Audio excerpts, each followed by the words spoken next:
বা অনেস্টির সংজ্ঞা হচ্ছে ল্যাক অফ অপরচুনিটি। সততার সংজ্ঞা হচ্ছে সুযোগের অভাব। আপনি যদি সুযোগ পান, তারপরে যদি আপনি অসৎ না হন, তাহলে আপনি বুক ফুলিয়ে বলতে পারেন আপনি একজন সৎ লোক। জীবনে সুযোগই পান নাই, আপনি সততার ডুগডুগি বাজালে তো হবে না। সুতরাং ঢালাওভাবে সেনাবাহিনীকে যেরকম সেনাবাহিনীর নামটা নিয়ে বদনাম করাটা অত্যন্ত অন্যায়। এই সেনাবাহিনীটা কিন্তু একটা জাতীয় সম্পদ, জনগণের সম্পদ। জনগণের ট্যাক্সের পয়সায় কিন্তু এই সেনাবাহিনী চলে।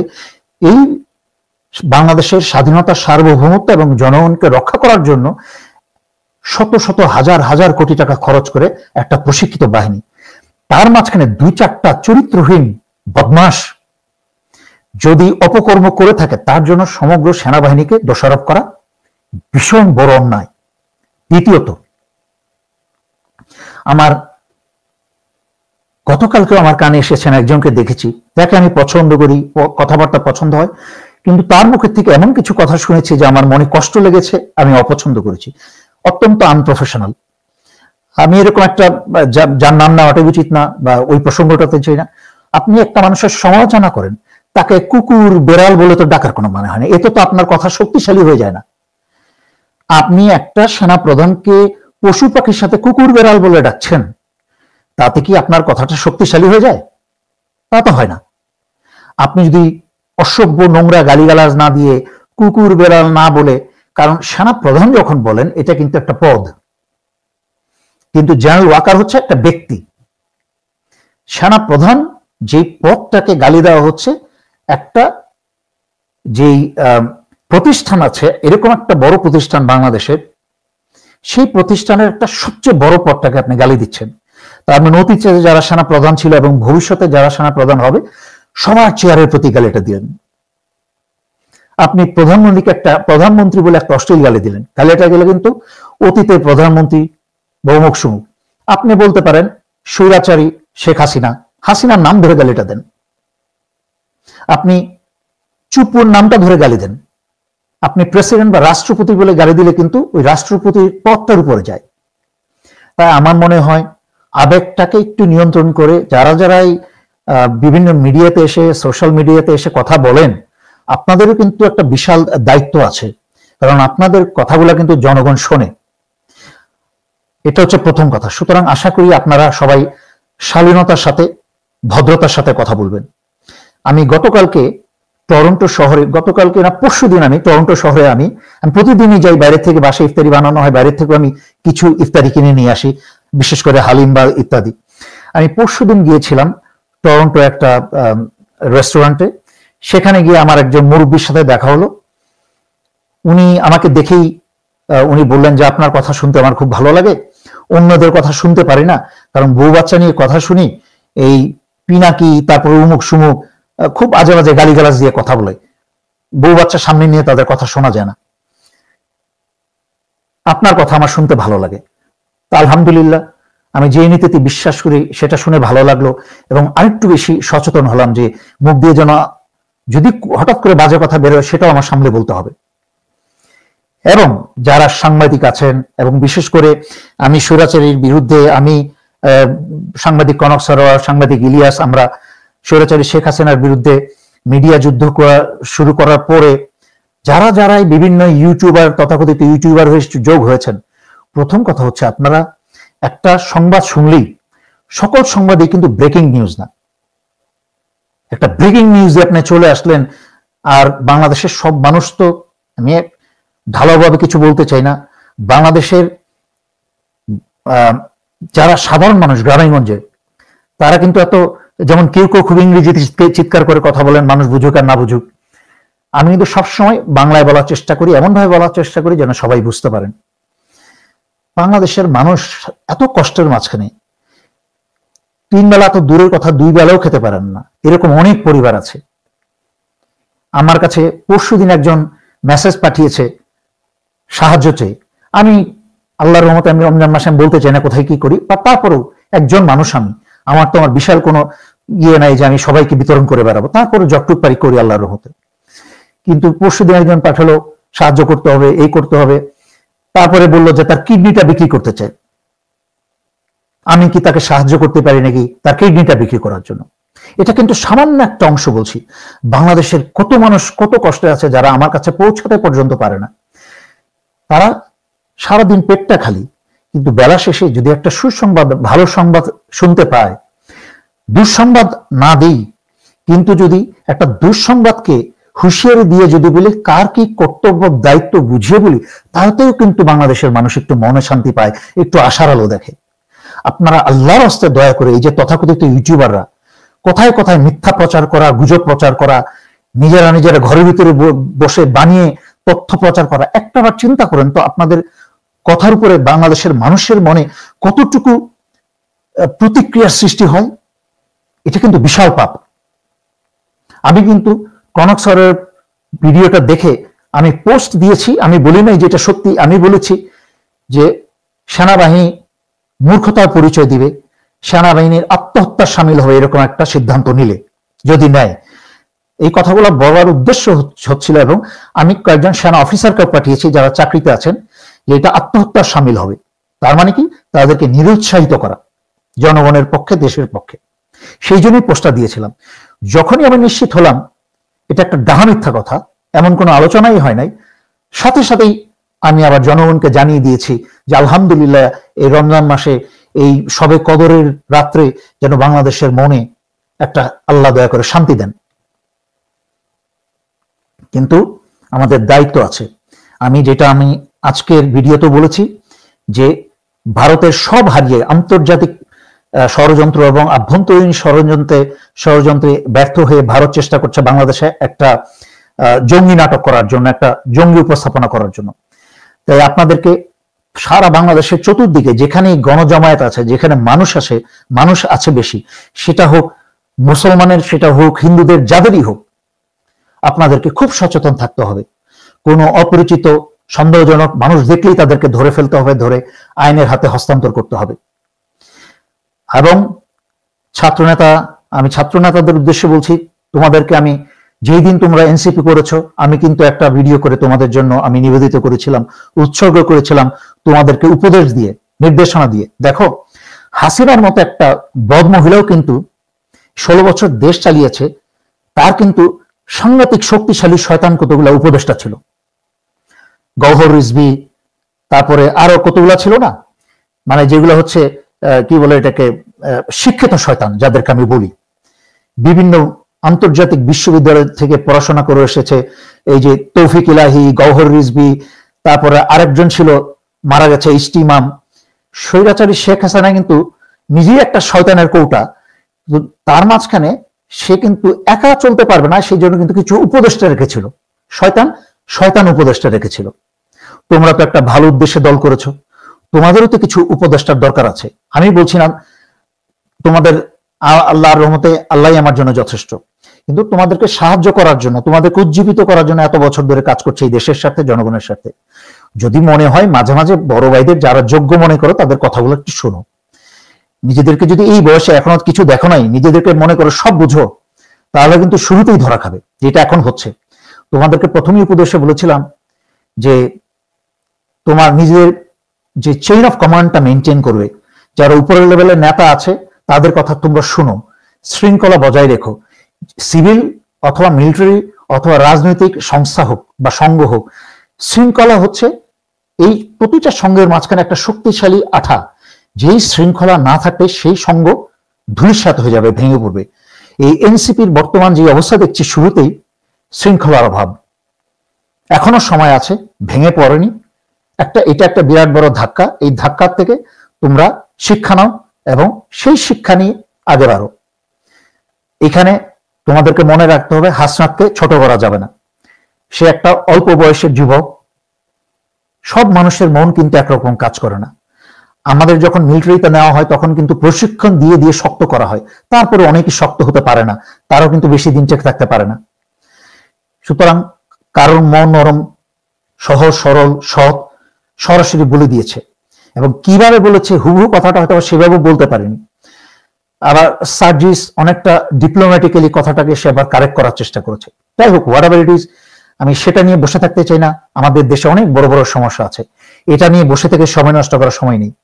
তবে দেশে এবং বিদেশে বসে যারা গৃহযুদ্ধ লাগানোর চেষ্টা করছেন, সেনাবাহিনীকে জনগণের বিরুদ্ধে লেলিয়ে দিয়ে বা জনগণকে সেনাবাহিনীর বিরুদ্ধে লেলিয়ে দিয়ে যেই ভয়ঙ্কর খেলা খেলে যাচ্ছেন, আমি তাদের মাঝখানে দুই একজনকে বাংলাদেশের লক্ষ কোটি মানুষ চেনে না, কিন্তু আমি হারে হারে চিনি। এখনো সময় আছে, ভালো হয়ে যান। দেশে যদি গৃহযুদ্ধ লাগাতে চান, তার মানে হচ্ছে আপনি ভারতের লোক, যেটা সন্দেহ ছিল সেটাই প্রমাণ করছেন। দয়া করে দেশে গৃহযুদ্ধ লাগানোর চেষ্টা না করে দেশের শান্তি প্রতিষ্ঠার চেষ্টা করেন। সেই শান্তি প্রতিষ্ঠা বহুভাবে করা যায়। প্রথমে হচ্ছে বিএনপির সেই বদ ভারতীয় নেতাগুলাকে সাইজের উপর রাখেন, ভালো কথা। যেমন বিএনপির দোষ নাই, যেটা বলেছি সেনাবাহিনী না, বিএনপি একটা দেশপ্রেমিক দল, কিন্তু বিএনপির কিছু নেতা খারাপ। আওয়ামী লীগের কথা বলতে গেলে আওয়ামী লীগ আগাগোড়া পুরোটাই পচে গেছে, নষ্ট হয়ে গেছে, নেতা কর্মী সব। সুতরাং আওয়ামী লীগের আর ভবিষ্যৎ কোনো সুযোগ নেই। আওয়ামী লীগকে আজকে হোক কালকে হোক একটা জঙ্গি সংগঠন হিসেবে নিষিদ্ধ করতেই হবে। আচ্ছা, আমি আশা করি যথেষ্ট বলেছি, আমি বেশি সময় নিতে চাই না। আপনাদের এখন যাদের কেউ প্রশ্ন করতে চান, আমি জানি না, দেখতে হবে কেউ যদি অংশগ্রহণ করতে চান কিভাবে করায়, আমি সেগুলো করিনি আগে। যদি কেউ প্রশ্ন করতে চান, আমি দেখে হয়তোবা আমি প্রশ্ন নিতে পারি। আমি দেখছি আওয়ামী লীগের কিছু লোক গালিগালাজও করছে, ইটস ওকে, কোনো অসুবিধা নেই, আই ডোন্ট কেয়ার। বসনিয়াতে কয়েকবার হয়তো আমার সৈনিক অফিসাররা মনে করেছিল আমি হয়তো গুলি খেয়ে মারাই গেছি, কিন্তু আল্লাহ আমাকে সেখান থেকে বাঁচিয়ে নিয়ে এসেছেন। আল্লাহ আমাকে দয়া করে পার্বত্য চট্টগ্রাম থেকে শান্তি বাহিনীর কাছ থেকে আল্লাহ দয়া করে বাঁচিয়ে নিয়ে এসেছেন। যখন আমার মৌত রেখেছে তখনই আমার মৃত্যু হবে, তার 1 সেকেন্ড আগে মারার কারো ক্ষমতা নেই। তাজ হাশমি স্যারের সাথে কাজ করবেন কি প্লিজ? আচ্ছা, ওনাকে একটু জিজ্ঞেস করেন তো, তাজ হাশমির পরিচয়টা মানুষ চিনল কিভাবে ওনাকে? আমাকে একদিন সাংবাদিক কনক সরোয়ার ওনার 3য় 4র্থ বা 5ম ভিডিওতে আমাকে নিয়ে এসেছিলেন। আমি বলছি 2020-এর কথা, 2020-এর শেষের দিকের কথা। তখন আমি রাত বেজে গেছে 8:30 9টা এরকম।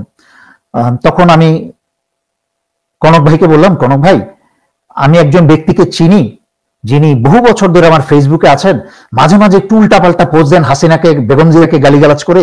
আমি একটু অবাক হই, ডক্টর নামের আগে ডক্টর, এমন গালিগালাজ কেন দেন? ওনার মতো একটা শিক্ষিত লোকের অষ্টই গালিগালাজ করা ঠিক না, বাট লোকটা কিন্তু যুক্তরাষ্ট্র এবং কানাডায় অনেক বড় বড় বিশ্ববিদ্যালয়ের শিক্ষক ছিলেন এবং বাংলাদেশ সেনাবাহিনীর অনেক সিনিয়র জেনারেলের শিক্ষক ছিলেন। ওনাকে কি আমরা নিয়ে আসতে পারি আমাদের অনুষ্ঠানে? কনক ভাই বললেন ঠিক আছে, নিয়ে আসেন। ওনার সাথে আমি সাথে সাথে যোগাযোগ করলাম। যোগাযোগ করে ডক্টর তাজ হাশমির সাথে এই রমজান মাসে, মিথ্যা কথা আমি এমনিও বলবো না, বাট মিথ্যা কথাগুলো বুঝুন নাই, কনক স্যার আর ভাইও সাক্ষী আছেন। তো আমি ওনাকে বললাম, উনি যাই হোক, উনি কথা দিয়েছিলেন 10টা 10:30টার মধ্যে আসবেন, আমরা 12টা পর্যন্ত অপেক্ষায়, ওনার কোনো খবর নেই। তারপর আমরা ফোন করেই যাচ্ছি 10টা 12টার দিকে। আমি সাধারণত কোনো ব্যক্তিকে নিয়ে কথা বলি না, আমি একটা ঘটনা বলছি এখানে, বাকি বিচারের দায়িত্ব আপনাদের উপর ছেড়ে দিলাম। যে আমি কেন সবার সাথে যোগাযোগ কমিয়ে দিয়ে আমি একাই ভিডিও করি, কারণ আমি একা করব, আমার 10 জন মানুষ যদি আমার কথা শোনে তাও ভালো, কিন্তু আমি 1 লক্ষ মূর্খের সাথে আমার কথা শোনার দরকার নাই। আমি মিথ্যুকদের সাথে, মুনাফিকদের সাথে বসে আমি ভিডিও করতে চাই না। তো আমি সেই, উনি পরিবার নিয়ে টোবারমরিতে, কানাডা, একটা 4 ঘন্টার ড্রাইভ টরন্টো থেকে, উনি ওখানে বেড়াতে গেছেন বউ বাচ্চা নিয়ে, অথচ উনি বলার প্রয়োজন মনে করেন নাই। যাই হোক, আমরা 12টা পর্যন্ত অপেক্ষা করলাম। কনক ভাই এসে উনি আসার পরে আমরা ভিডিও রেকর্ডিং করা শেষ হলো, প্রায় 1.5-2 ঘন্টা হয়ে গেল। এখন কনক ভাই বসে সারা রাত জেগে ওইটাকে আবার এডিটিং করবেন। যখন ভিডিও হয়ে গেল তখন ডক্টর তাজ হাশমি বললেন, না ভাই, আমার খুব ভয় লাগছে, আপনি আমাকে বাদ দেন। আমি বললাম, এই না বললেন বাংলাদেশে আপনার কেউ থাকে না, তাহলে আপনার ভয় কিসের? আমার তো ভাই বোন সমস্ত, আমার 14 গোষ্ঠী আত্মীয় স্বজন সব বাংলাদেশে, আমি তো ভয় পাচ্ছি না, আপনি কেন ভয় পাচ্ছেন? যাই হোক, ওনাকে বুঝিয়ে রাজি করালাম। ভিডিও হলো, সারা বাংলাদেশের মানুষ আল্লাহর রহমতে আমার কারণে ডক্টর তাজ হাশমিকে চিনলেন, যে একজন তাজ হাশমি নামে একজন লোক আছেন, ওনার নলেজ আছে অনেক বেশি, বাট উনি খেয়ে হারিয়ে ফেলেন। এবং এরপরে বিভিন্ন কারণে আমি 2020 সালে সশস্ত্র বাহিনীর সেনাবাহিনীর বেশ কিছু অফিসার নিয়ে একটা টিম গঠন করেছিলাম, চাকরিরত অফিসারদেরকে নিয়ে। তখন জেনারেল আজিজ সেনা প্রধান ছিলেন। যদি আমার কথা শুনতে বিরক্ত লাগে, আপনারা কি বলতে পারেন, বন্ধ করে দিতে পারি এখনই, বাট যেই কথাগুলো কখনোই লাইভে বলা হয় না সেগুলো বলছি। যদি শুনতে চান বলতে পারে, আদারওয়াইজ এখনই বন্ধ করে দিতে পারি। তো আমি ওনাকে বললাম, উনি আমাকে টেলিফোন করতেন দিনে 2 বার 3 বার 4 বার, ডক্টর তাজ হাশমি কোনো খবর আছে? তা আমি ওনাকে যেই খবর দিতাম, তো ওই মাঝখানে কি যেন ওই নামটা, এই চ্যানেলটার নামটা নাগরিক টিভি হলো, ওরা নতুন করলো, আমাকে প্রায় অনেক দিন ধরে রিকোয়েস্ট করলো নাগরিক টিভিতে যাওয়ার জন্য। ওরা নতুন চ্যানেল, কেউ যায়নি এখনো, তো আমি তাদেরকে সময় দিতে পারিনি, আমি যাইনি। তো এর মাঝখানে তাজ হাশমি চলে গেলেন ওই চ্যানেলে। তো উনি আমাকে প্রতিদিন 2 বার 3 বার ফোন করতেন, বলতেন কোনো খবর আছে? তো আমি যেই খবর দিতাম এই খবরটা গিয়ে আবার নাগরিক টিভিতে বলতেন। উনি আমাকে মাঝে মাঝে হতাশ হয়ে আমাকে ফোন করে বলতেন, কিচ্ছু হবে না, কিচ্ছু হবে না। তো আমি তো সবসময়, যারা আমাকে চেনে শোনে, আমি সবসময় আশার কথা বলি, আমি আশা হারাই না। তো ওই যে বললাম, সেনাবাহিনীর অনেকগুলা জেনারেল নিয়ে, চাকরিরত জেনারেলদেরকে নিয়ে, জেনারেল আজিজের সময় আমি একটা টিম করে কাজ করতাম, কিভাবে স্বৈরাচারী শেখ হাসিনাকে ফালানো যায়। যারা 2020 সালের নভেম্বর ডিসেম্বরের কথা মনে আছে, যারা আমার ভিডিও শুনতেন, শেখ হাসিনার চেহারা কিন্তু কালো হয়ে গিয়েছিল। সে গণভবনে ঘুমাতে পারতো না, এক এক রাত্রে এক এক জায়গায় ঘুমাতো ভয়ে, কখন তাকে সেনাবাহিনী মেরে দেয়। তখন কিন্তু পিনাকি বা কেউ ছিল না, আমি একা ছিলাম তখন মিডিয়াতে। এখন আমাকে বাঙালি যেভাবে ভুলে যায় মানুষকে, সেভাবে বেশিরভাগ মানুষ ভুলে গেছে। এখন অনেকেই মনে করে আমাকে নতুন দেখছে। যাই হোক, তো আমি তাজ হাশমিকে বললাম, একটা সুসংবাদ দিচ্ছি, কিন্তু ওয়াদা করেন কাউকে বলবেন না। উনি বলল ঠিক আছে। আমি বললাম, সেনাবাহিনীর ভিতরে এই একটা কাজ হয়েছে, বাইরে এরকম একটা কাজ হবে, সেই কাজের পরে এরকম একটা কাজ হবে, ইনশাল্লাহ সেনাবাহিনী ক্ষমতা নিয়ে নেবে। উনি করলেন কি, নাগরিক টিভিতে গিয়ে, এই ওয়াদা করে ওনাকে কথাটা না বলতে বললাম, নাগরিক টিভিতে গিয়ে পাবলিকের সামনে কথাটা বলে দিলেন। আমি এতটাই হতাশ, এতটাই কষ্ট পেলাম যে কাকে বিশ্বাস করব। এরপরে থেকে আমি এদের সাথে কথাবার্তা, এদের সাথে যোগাযোগ সব বন্ধ করে দিয়েছি। তো যাই হোক, মূল কথা হচ্ছে, অনেকেই বলেন আপনি অমুকের সাথে করেন না কেন, সমুকের সাথে কত বলেন না কেন। আমি আর নাম নিয়ে বললাম না। তখন আর একটা কথা বলি, যখন আপনাদের পরিচিত 2 জন মানুষ খুব পছন্দ করেন, আমি ওনাদের সাথে মাত্র ভিডিও শেষ করেছি, ওনারা 2 জনই আমাকে ধরে বসলেন, দেলোয়ার ভাই আপনাকে তো একটা প্ল্যাটফর্ম নিয়ে থাকতে হবে। আমি বললাম প্ল্যাটফর্ম মানেটা কি? বললেন এই ধরেন, হয় আওয়ামী লীগ নয় বিএনপি।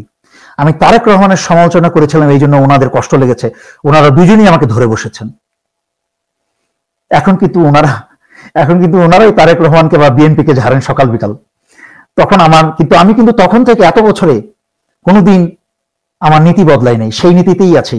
কিন্তু ওনারা নীতি আজকে বদলান, আবার কালকে বদলান। যাই হোক, আমি ব্যক্তিগতভাবে কারোর সমালোচনা করতে চাই না। অনেকেই জিজ্ঞেস করছেন পিনাকি সম্পর্কে বলতে হলে একটা ঘটনা দিয়ে বলতে হয়। একদিন শহীদ জিয়া রহমান, ওই আমলে তো প্রেসিডেন্টরা, প্রধানমন্ত্রীরা নিজেরা গাড়ি ড্রাইভ করতো পাশে বিশ্বস্ত লোক নিয়ে। এখন তো সবাই রাজা বাদশাহ হয়ে গেছে, সবাইকে চাকর বাকর মনে করে। তো একসময় শহীদ জিয়া রহমান নিজে ওই পুরোনো আমলের আর্মি জিপগুলা চালাচ্ছিলেন। ওনার পাশে সামনের সিটে বসা ওনার সামরিক সচিব তদানীন্তন মরহুম মেজর জেনারেল সাদিকুর রহমান চৌধুরী। তো উনি একটা শহীদ জিয়া রহমান পাবলিক মিটিং এ যাচ্ছিলেন। তো জেনারেল সাদিকুর রহমান চৌধুরী ওনাকে জিজ্ঞেস করলেন যে স্যার, ওনাদের মাঝখানে ইংরেজিতে কথা হচ্ছিল, আমি বাংলায় বলছি, স্যার আপনি তো পাবলিক মিটিং এ যাচ্ছেন, আপনি কি শেখ মুজিব সম্পর্কে কিছু বলবেন? শহীদ জিয়া রহমান, আমার তো গোফ নেই, শহীদ জিয়া রহমানের গোফটা খুব সুন্দর, একটা ম্যানলি পুরুষের মতো গোফ। তো সেই গোফের নিচে থেকে মুচকি হেসে, খুব বিজ্ঞের মতো মুচকি হেসে উত্তর দিয়েছিলেন, সাদেক, শেখ মুজিবকে ইতিহাস তার জায়গায় বসাবে। মাশাআল্লাহ, আলহামদুলিল্লাহ, কত বিজ্ঞ লোক। উনি তখনই বুঝতে পেরেছিলেন যে 2024 সালে শেখ হাসিনার 14 গোষ্ঠী 2 মেয়ে এবং তার নাতিপুতি শেখ মুজিবকে ইতিহাসের নর্দমায় ফেলে দিবে।